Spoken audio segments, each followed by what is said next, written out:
অদ্ভুত স্যার, এই মাসে 120 জনের বিয়ে, একই মাসে এতজনের বিয়ে। হ্যাঁ পঙ্কজ,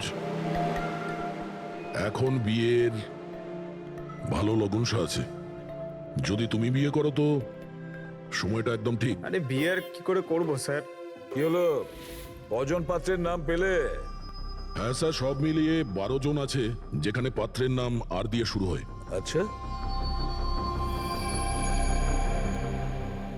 হ্যালো, হ্যাঁ হ্যাঁ হ্যাঁ হ্যাঁ স্যার, এর গাড়িটা দেখছি একটা শব্দেই আটকে আছে। হ্যাঁ হ্যাঁ হ্যাঁ। হ্যাঁ হ্যাঁ, ওকে ওকে, থ্যাংক ইউ। স্যার, হ্যাঁ পঙ্কজ। দিল্লি থেকে অফিসার ফোন করেছিলেন। উনি বলছিলেন যে দীপেনের বাড়িতে গিয়েছিলেন কিন্তু কেউ ছিল না, আর প্রতিবেশীকে জিজ্ঞেস করে জানতে পেরেছেন ওর একটা বোনও আছে। শালিনীর নাম্বার দিয়েছেন উনি? হ্যাঁ স্যার, পাঠিয়েছেন। আর উনি বলছিলেন যে দীপেন মাত্র 4 মাস আগেই ওখানে শিফট হয়েছে। একটা মেয়ের সঙ্গে ব্রেকআপ করে আর অন্য কারোর সঙ্গে বিয়ে করে নেয়।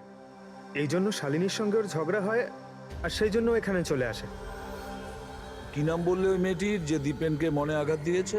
ইরা। ইরা? স্যার, হতে পারে কালকে রাত্রে দীপেন ইরার বিয়ে পণ্ড করতে এসেছিল এখানে, আর ইরা ওকেই মেরে দিয়েছে। আচ্ছা, এই ওয়েডিং কার্ডসে ইরা নামের কোনো মেয়ের কার্ড আছে?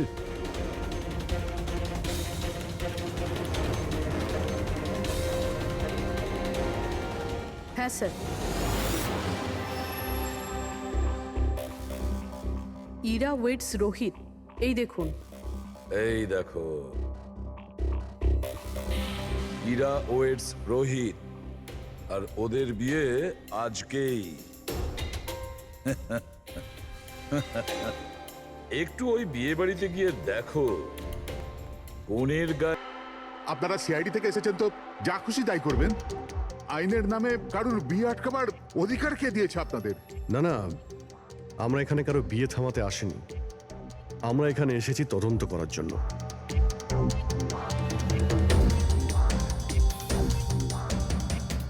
কিন্তু স্যার, আপনাদের এই তদন্ত আমার বোনের বিয়ের পরেও তো করতে পারেন। যত তাড়া আছে আপনাদের এই বিয়েটা করানোর জন্য, তার থেকে বেশি তাড়া আছে আমাদের খুনিকে ধরার জন্য।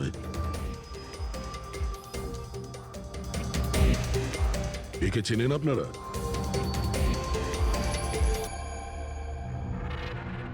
এটা তো দীপেন। মানে চেনেন কি করে? স্যার, অ্যাকচুয়ালি ওই দীপেন আমার বোনকে ভালোবাসতো, কিন্তু কিছুদিন আগে ওদের ব্রেকআপ হয়ে যায়। আমি বলেছিলাম না যে চলো ফিরে যাই, কিন্তু আমার কথা শুনছে না কে? দেখো, এবার সিআইডিও চলে এসেছে। জানি না কি কুক্ষণে এদের সঙ্গে আমরা সম্বন্ধ তৈরি করেছি। দেখুন, দীপেনের ঘাড়ে আমরা কিছু মেহেন্দির চিহ্ন দেখতে পেয়েছি, আর আমাদের সন্দেহ যে সেই চিহ্ন ইরার হাত থেকে এসেছে।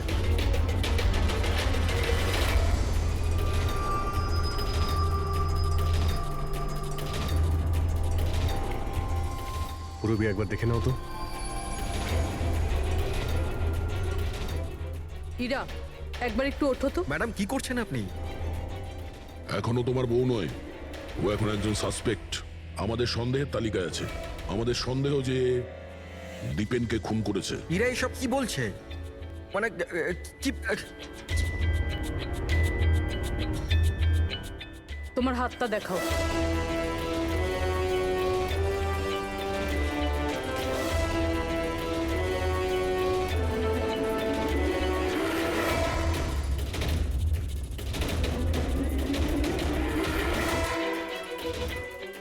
স্যার, এর মেহেন্দি তো একদম ঠিক আছে। আরে তাহলে দীপেনের গলায় যে মেহেন্দির দাগ ছিল সেটা কার হাতের ছিল? পুরবি, তুমি ওর ঘোমটাটা একবার তোলো। স্যার,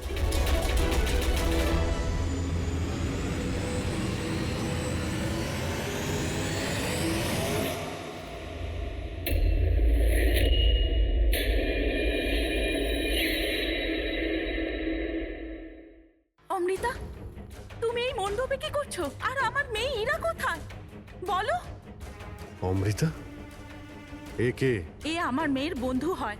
ও, মণ্ডপ থেকে তাহলে কোণে উধাও। আর কোনের জায়গাতে তার বান্ধবী বিয়ে করছে? এসব কি হচ্ছে এখানে? হ্যাঁ, স্যার ওই আসলে কাল রাতে আরে ফ্লার্ট কে করছে রে ভাই? আমি তো তোমার প্রশংসা করছি। আচ্ছা তাই নাকি? প্রশংসা করছো? হ্যাঁ, তুমিও না, একদম পাল্টাবে না।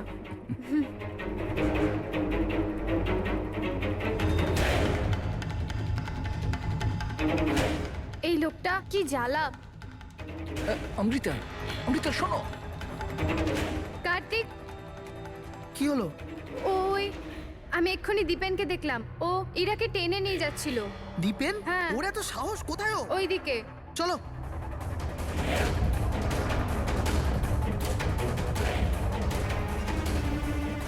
কোথায় গেল এরা দুজন? কি জানি।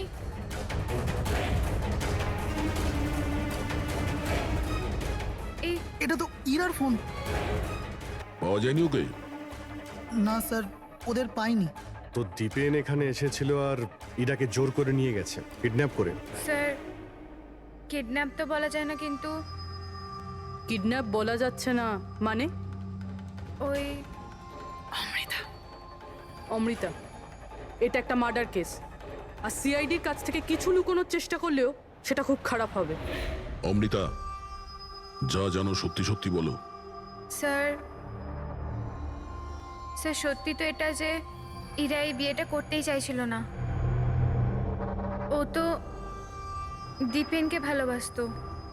ও তো শুধু বাড়ির লোকেদের চাপে পড়েও এই বিয়ের জন্য রাজি হয়েছিল। অমৃতা চুপ করো। আমি তো আগে থেকেই জানতাম এরা হলো 420। আর কি কি রহস্য রয়েছে যা এখনো সামনে আসতে চলেছে? এখানেই বলবেন নাকি সিআইডি ব্যুরোতে গিয়ে চা খেতে ইচ্ছে করছে? হ্যাঁ স্যার, ব্যাপারটা হলো গত কমাস ধরে আমার ব্যবসা ঠিকঠাক চলছে না, আমার প্রচুর লোকসান হয়ে যাচ্ছিল। সুশীল বাবু আমার বিজনেসটাকে স্টেবল করবার জন্য প্রচুর সাহায্য করেছে।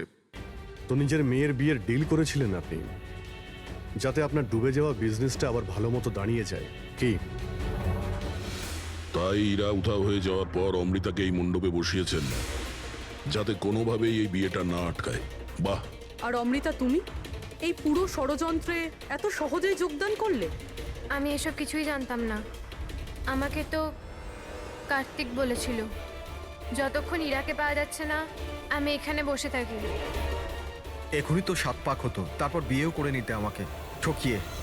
না, আমি মণ্ডপ থেকে বেরোতেই যাচ্ছিলাম, আর তখনই সিআইডি এখানে চলে এলো, আর সত্যি সবার সামনে চলে এলো।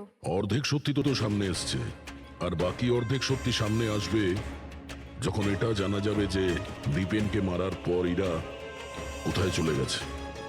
আমার মেয়ের উপর মিথ্যে অপবাদ দেবেন না স্যার। ও তো দীপেনকে ভালোবাসতো, ও কেন খুন করবে ওকে? যদি আপনার মেয়ে নির্দোষ হয় তাহলে ও বাড়িতে ফিরে আসেনি কেন? দীপেন খুন হওয়ার পর থেকে ও নিখোঁজ হয়ে গেছে কেন?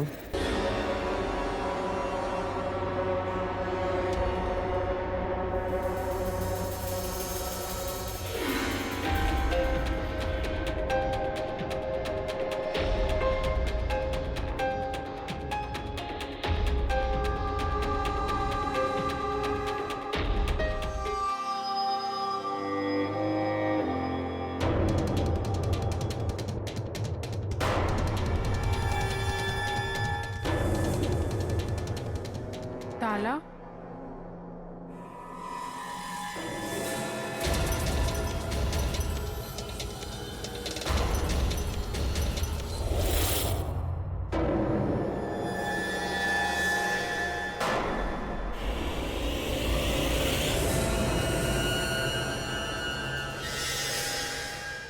দেখো বস, ইরা নিজের মেহেন্দি পরা হাত দিয়ে দীপেনের গলা নিশ্চয়ই ধরেছিল, কিন্তু দীপেনের মৃত্যু ইরার হাতে হয়নি। দীপেনের মৃত্যু হয়েছে কি করে? এর গলার উপর এই যে মেহেন্দির চিহ্ন আছে, যখন পরিষ্কার করলাম তখন দেখলাম আর একটা দাগ আছে। এই দেখো, এইটা। আর এই চিহ্নটা হচ্ছে কোন দড়ির, যার কারণে দীপেনের মৃত্যু হয়েছে। তার মানে দীপেনের মৃত্যু গলায় দড়ি দিয়ে টানার কারণে হয়েছে। কিন্তু যদি ইরা খুন না করে তাহলে ইরা কোথায়? আচ্ছা, এমনটা নয় তো যে ওকেও কোনো ক্ষতি করা হয়েছে? স্যার, একটা কথা কিছুতেই মাথায় ঢুকছে না। যদি ইরা এই খুনটা না করে থাকে তাহলে করলো কে? এই খুন হয়তো ইরার বাড়ির লোকেদের মধ্যেই কেউ করেছে। আর তাছাড়া দীপেনের উপস্থিতি ওরা পছন্দ করেনি। হতে পারে দীপেনের কারণে বিয়েতে কোনো বাধা আসবে, সেই জন্য দীপেনকে খুন করে দিয়েছে। স্যার স্যার ইরার ফোন থেকে জানা গেছে যে ওর নিখোঁজ হওয়া 3 ঘন্টা আগে দীপেনের বোন শালিনীর ফোন আসে। ও দিল্লি থেকে বম্বে চলে তো আসে, কিন্তু ফোন তুলছে না। শালিনীর ফোন ট্র্যাক করো, দেখা তো যাক ও এখন কোথায় আছে। আর বাকি রইল ওই সোনালি সুতো, কার হতে পারে?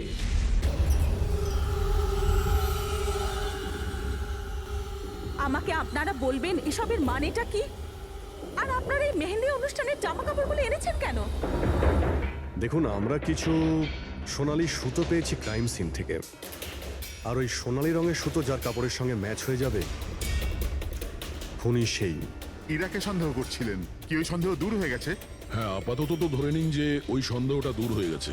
কারণ দীপেনের মৃত্যু দড়ি দিয়ে শ্বাসরোধ করে হয়েছে, ওই মেহেন্দি লাগানো হাতে নয়। তার মানে আপনাদের এটা মনে হচ্ছে যে খুনি আমাদের মধ্যে থেকে কেউ বোধহয় করেছে?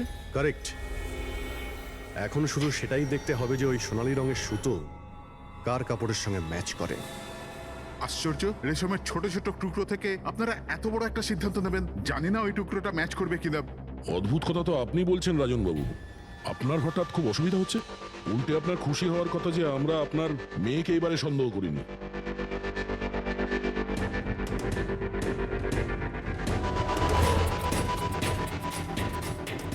স্যার, এই সোনালি সুতোটা রাজেনের পাঞ্জাবির সাথে ম্যাচ করে। স্যার এই দেখুন, সুতোটা এইখান থেকে ছিঁড়েছে।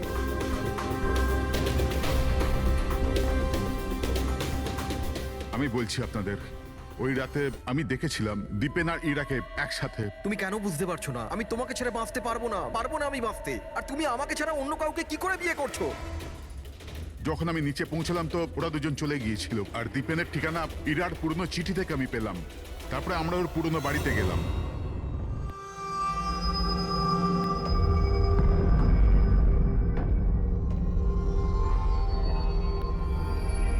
এ কি, দীপেন এখানে? ইরা ইরা ইরা ইরা ইরা ইরা মা!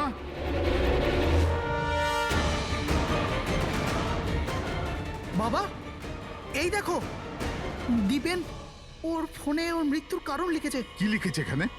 ইরা কে ছাড়া না আমার জীবনের কোনো মানে আছে না লক্ষ্য। এরা আমার যদি না হয় কারোর হবে না। বিদায়। ও যদি আমার না হয় তাহলে কারোরই হবে না। আচ্ছা, এমনটা নয় তো যে দীপেন মারা যাওয়ার আগে ইরাকে কোনো ক্ষতি করে দিয়েছে?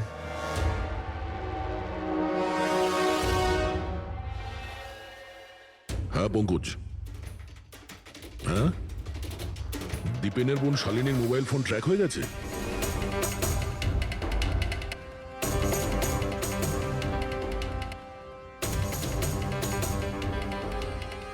শালিনীর মোবাইল ফোনের নেটওয়ার্ক অনুযায়ী ও তো সকালেই এসে গেছে এখানে। হ্যাঁ, কিন্তু আমাদের ফোন তুলছে না কেন?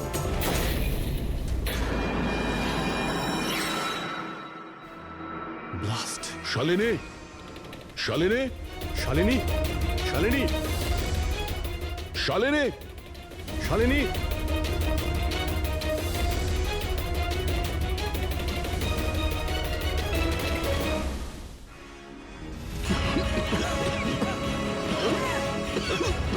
শালিনী, শালিনী,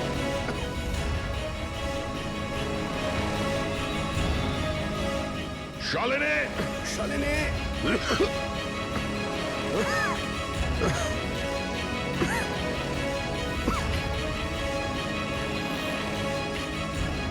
অভিজিৎ,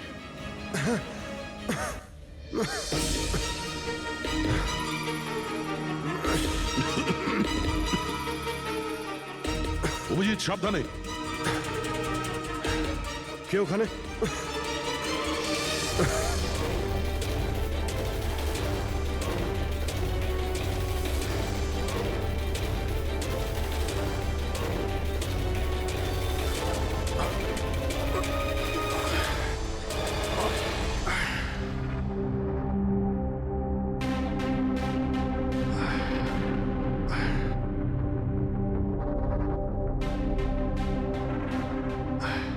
অভিজিৎ দয়া এবার চোখ ঠিক আছে?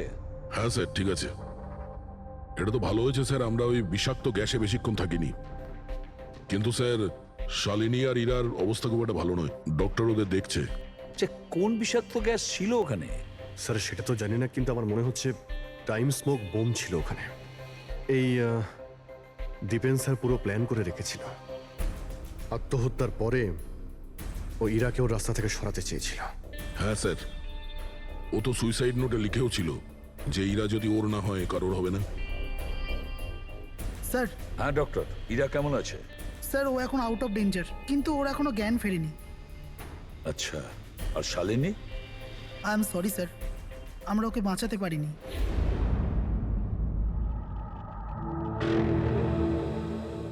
স্যার স্যার এই দীপেন শুধু নিজের প্রাণ নেয়নি, বরং বরং ওর বোনের মৃত্যুরও কারণ হয়েছে। সেটাই তো। হ্যাঁ শালুকে বলো। আচ্ছা ঠিক আছে, আমরা আসছি। কি হয়েছে স্যার? শালুকে বলছিল দীপেন আত্মহত্যা করেনি।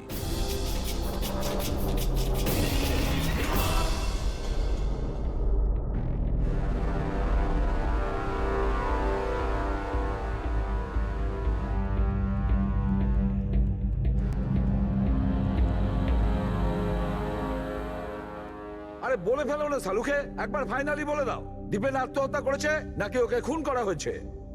বস আমি জানি যে তোমরা খুবই বিরক্ত হচ্ছ। তোমাদের মনে হচ্ছে শালুকে কোনো কথাই বলছে না। কখনো বলছে ইরা দীপেনকে হত্যা করেছে, কখনো বলছে যে দীপেনের হত্যা ইরা করেইনি, কখনো বলছে দীপেন আত্মহত্যা করেছে, কখন বলছে দীপেন আত্মহত্যা করেনি। কিন্তু আমি কি করব ভাই, এই কেসটা সূত্র খুব অল্প অল্প করে আসছে। আরে স্যার, যে প্রমাণ পেয়েছেন সেটা নিয়ে কিছু বলুন না। দেখো বস, যখন কোনো মানুষকে ফাঁসির দড়িতে ঝোলানো হয় আর যখন দড়িটায় টান পড়ে তখন ওর শ্বাস বন্ধ হতে থাকে, আর তখন সে শ্বাস নেওয়ার জন্য ছটফট করে, তার ঘাড়টা নড়তে থাকে, আর ঘাড় নড়ার কারণে ফাঁসটা চেপে বসে, আর ওর ঘাড়ের ঠিক পেছন দিকে ওই ফাঁসির দড়ির গিঁটের চিহ্নটা দেখা যায়।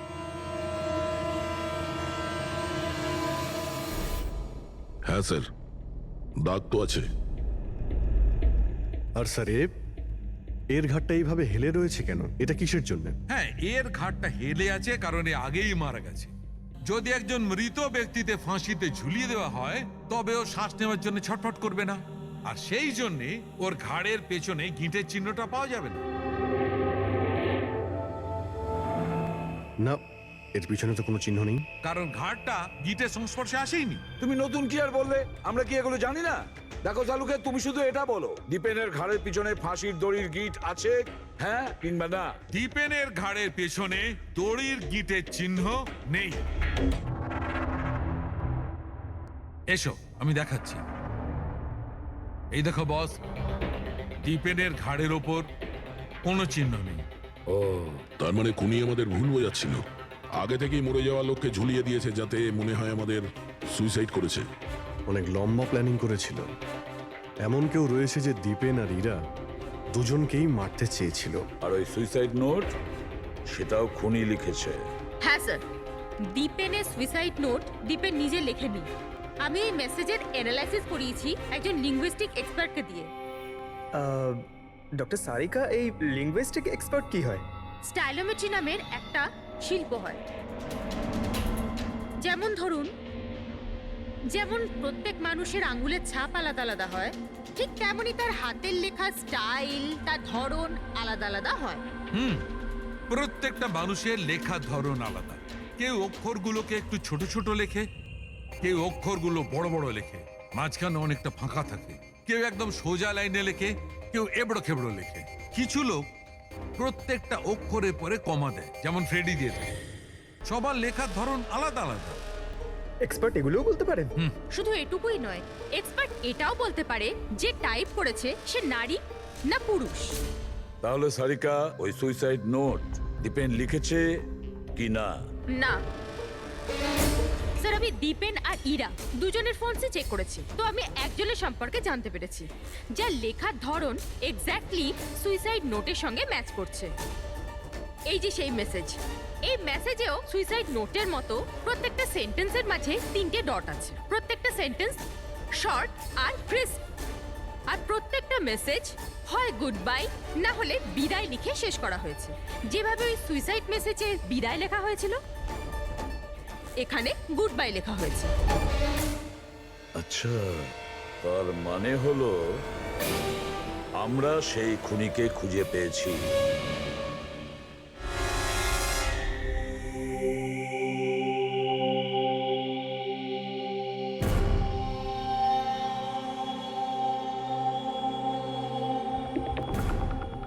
হ্যাঁ, হুমকি দিচ্ছি, কি করবি তুই? সিআইডির সামনে কাউকে হুমকি দেওয়া ভালো কথা নয়। কিন্তু আমি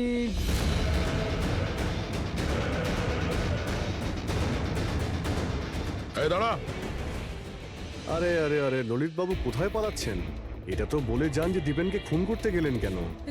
এটা এটা আপনি কি বলছেন? আমি আমি কাউকে মারিনি। আচ্ছা, সত্যি কথা বলবি নাকি? বলবি নাকি মাথাটা ঢুকে দেবো নিচে? আমি মেরেছি। প্লিজ প্লিজ আমাকে নিচে নামো, আমাকে নিচে নামো।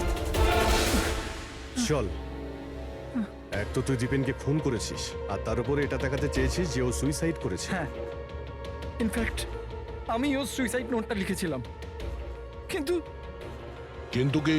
কিন্তু এগুলো আমি আমার নিজের জন্য করিনি, অন্য কারোর বলাতে করেছিলাম। কার কথায়? ডাক্তারবাবু, আমার মেয়ের জ্ঞান কখন ফিরবে?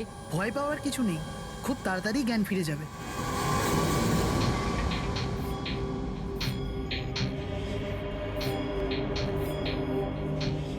ললিত,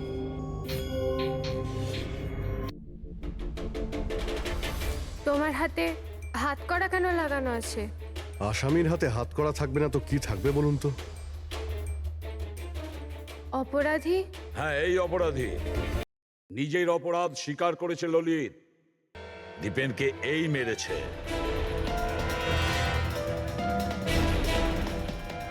ললিত, এনারা সবাই কি বলছেন? আর তুমি কেন করলে এইসব?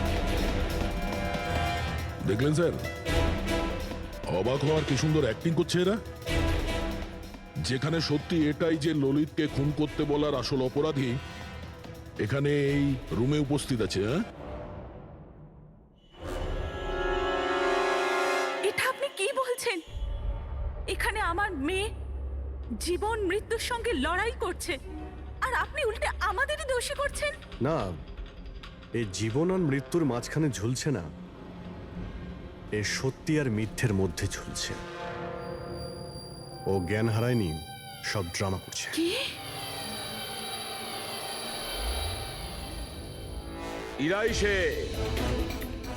ইরাই ললিতকে বলেছে দীপেনকে মেরে ফেলার জন্য।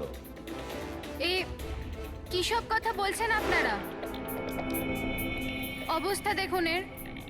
আপনাদের মনে হয় যে এ জেনে শুনে বিষের কন্ট্যাক্টে গেছে? স্যার, ইঞ্জেকশন লাগিয়ে দিই? হ্যাঁ হ্যাঁ, নিশ্চয়ই, তাড়াতাড়ি। এটা কিসের ইঞ্জেকশন লাগাচ্ছেন আপনারা? সত্যি কথা বলার, এই ইনজেকশনে একটা কেমিক্যাল আছে যেটা শরীরে যেতেই মানুষ সত্যি কথা বলতে শুরু করে।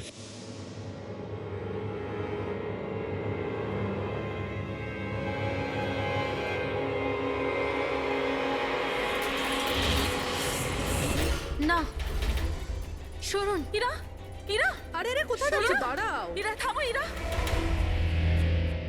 এর মানে হলো যে সিআইডিরা ঠিক কথা বলছেন। আর মিথ্যে বলে কোনো লাভ নেই। এই ললিত তোমার মুখোশ খুলে দিয়েছে। এটা কি করলে ললিত?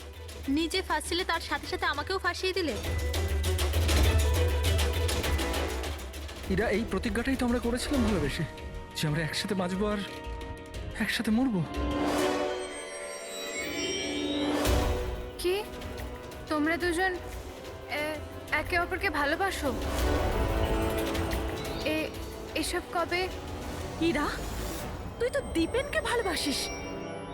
হ্যাঁ, ও চাইতো, কিন্তু হঠাৎ করে ললিতকে ভালোবেসে ফেলে, আর এই সব কিছু করেছে ও নিজের বিয়ে ভাঙার জন্য। কিন্তু ভাগ্যক্রমে ইরার কাছে শালিনীর কল আসে যে দীপেন ইরার বিয়ে আটকাতে এসছে। আর ইরা খুব বড় প্ল্যান করেছিল। দীপেনের কাঁধে বন্দুক রেখেও গুলি চালাতে চেয়েছিল। আর আমরা ভেবেছিলাম যে প্রথমে আমরা দীপেনকে মেরে দেবো।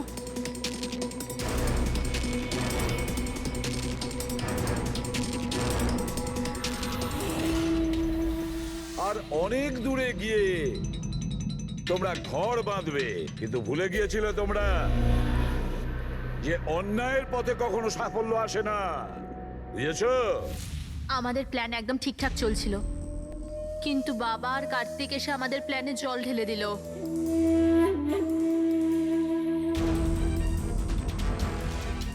আর তারপর আমাদের একটা নতুন প্ল্যান বানাতে হলো। আর ওই নতুন প্ল্যানেও আমার মরার অ্যাঙ্গেলটা ছিলই। বোমের ব্যবস্থা হয়ে গেছে। তুমি বোম ঠিক করে চেক করেছো তো? হ্যাঁ হ্যাঁ, করে নিয়েছি। কিছুক্ষণের মধ্যে বোম ফেটে যাবে। আর লাশের বন্দোবস্ত করেছো? হ্যাঁ, অসুবিধা ছিল, কিন্তু কিছু টাকা দিয়ে ওই লাশটাও পেয়ে গেছি। ব্যাস, তাহলে হয়ে গেছে কাজ। আমি লাশকে আবার নিজের জামা কাপড় পরিয়ে দেবো, আর যখনই বোম ফাটবে তখন সবার মনে হবে যে দীপেনের সাথে সাথে আমিও মরে গেছি। আচ্ছা, আমি বোমটা চেক করেছি। ওকে,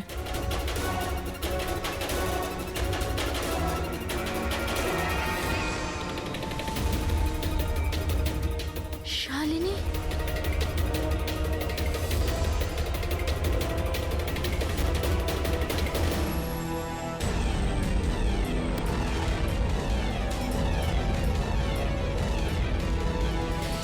আর সেই কারণে তুমি শালিনীকে মেরে ফেলেছো। তো আর কি করতাম? সব দেখে নিয়েছিল, কোনো উপায় ছিল না। কিন্তু একটা কথা বোঝা গেল না, যে ওই বিষাক্ত গ্যাস ব্যবহার করেছিলে কেন? বিষাক্ত গ্যাস দিয়ে তো মুখ বদলে যাবে না ওই মর্গের মৃত লাশটার? হ্যাঁ, তাহলে তুমি এটা কি করে ভাবলে যে আমরা ওটাকে তোমার লাশ ভাববো? আমরা বিষাক্ত গ্যাস ব্যবহার করতে চাইনি। আমরা ওই বাড়িটাকে বোম দিয়ে ওড়াতে চেয়েছিলাম, কিন্তু এই ললিত ভুল করে কি বোম নিয়ে এসেছিল যেটা ফাটলই না, ফুস হয়ে গেল।